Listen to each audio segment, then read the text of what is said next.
In the 1870s, the government of New South Wales was trying to encourage development.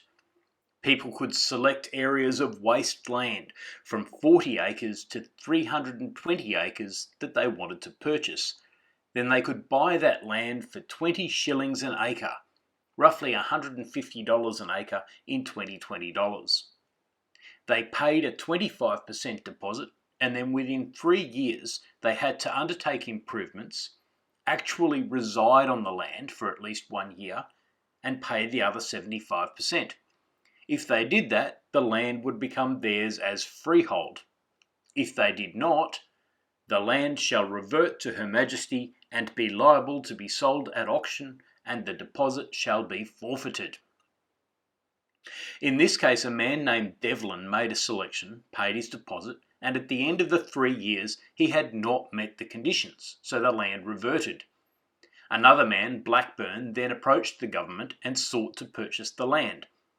The government took his 25% deposit, and then he tried to kick Devlin off the land.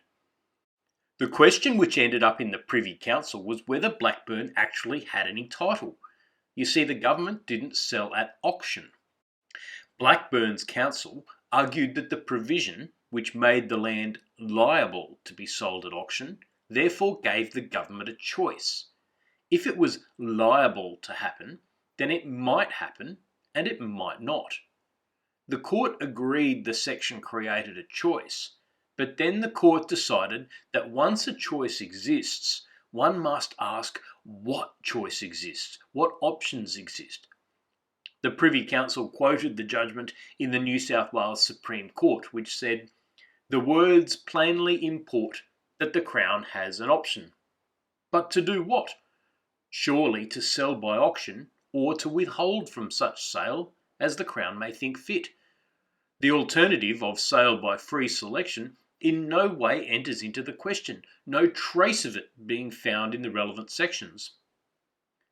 The Privy Councillors supported this view by referring to the maxim expressio unius est exclusio alterius, or the expression of one thing is the exclusion of other things.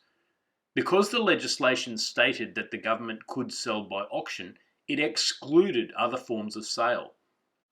The most important statutory interpretation lesson from this case, though, is that once legislation provides a choice, one must clearly identify the nature of that choice.